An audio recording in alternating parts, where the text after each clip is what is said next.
birthday project comedy. I mentioned this because it was actually also my birthday not long ago. And in fact, I've got to show you one of the presents I got, actually. It's polish, and it says, for surfaces so shiny you can see a reflection in it. With a shot in it.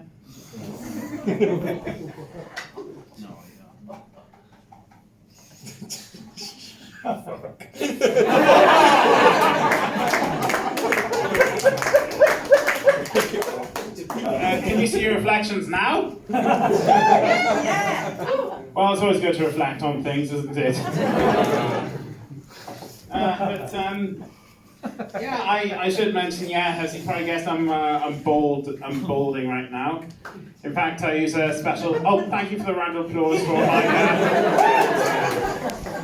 It's like I'm attracting the bald posse here,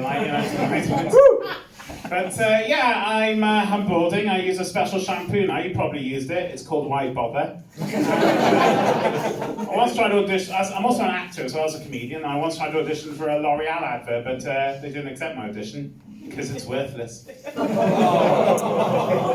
Yeah, thank you for your sympathy.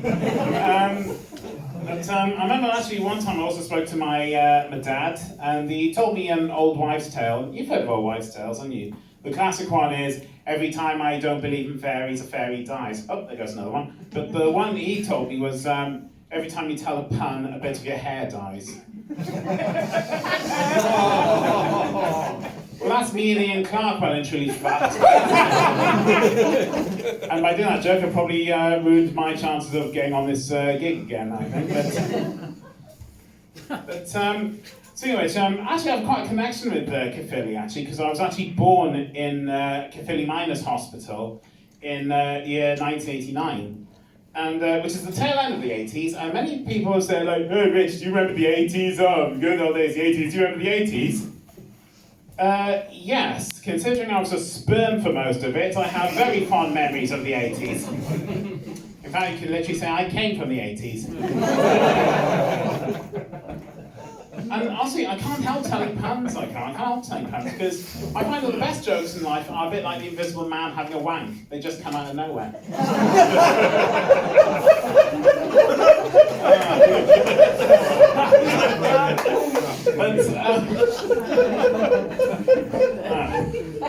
Note to comedian, never laugh at your own jokes.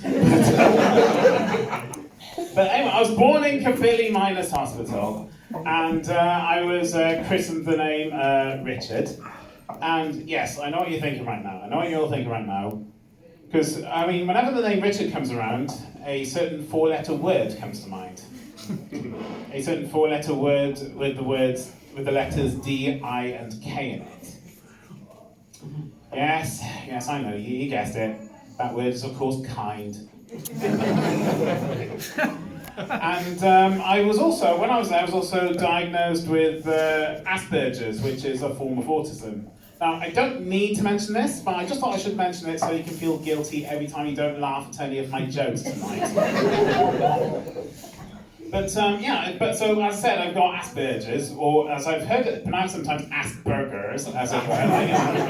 Asperger's. Let me clarify something. Asperger's is a form of autism. Asperger's is a new and interesting sexual position. Don't Google that. But also, I've been, because of my family living in Caerphilly, I've been curious about my, I'm also a bit of an optimist as well. In fact, I always knew I was an optimist ever since I found out that my blood type was B positive. But I've been curious, because I have family in Caerphilly, and I've been curious about family. I actually asked my mum, could you tell me about my forefathers? And she said when she met all four of them, she was knackered at the end of the night.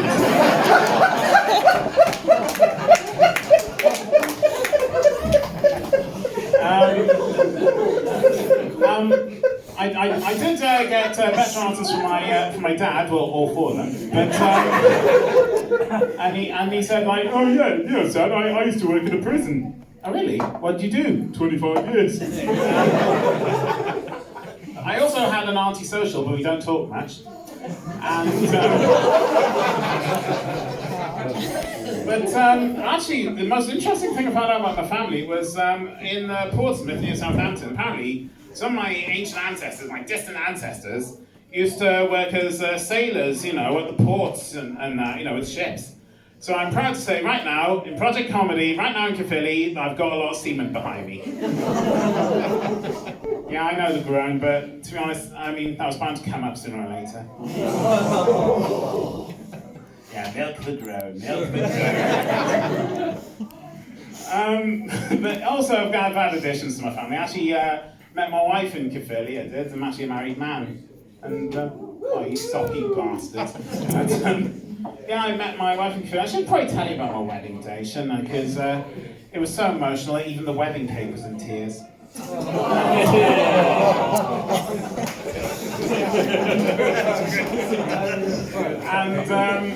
And actually, I should tell you, I was married. It's actually quite unique. So I was actually married in a castle. We did try for the church option, but it didn't really go down to plan. The priest was always like, "Remember, my son, the Lord is here to save our souls."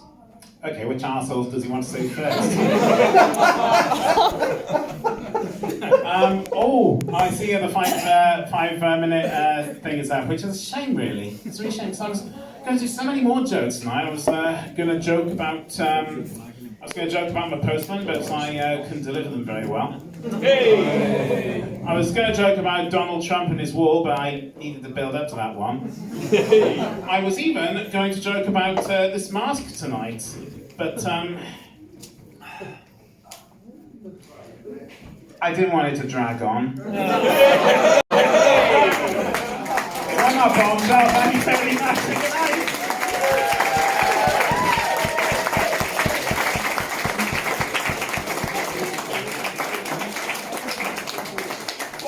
Not long enough, was it, ladies and gentlemen? Do you want it back for another night? Yeah, we see the second half of that set. We'll do.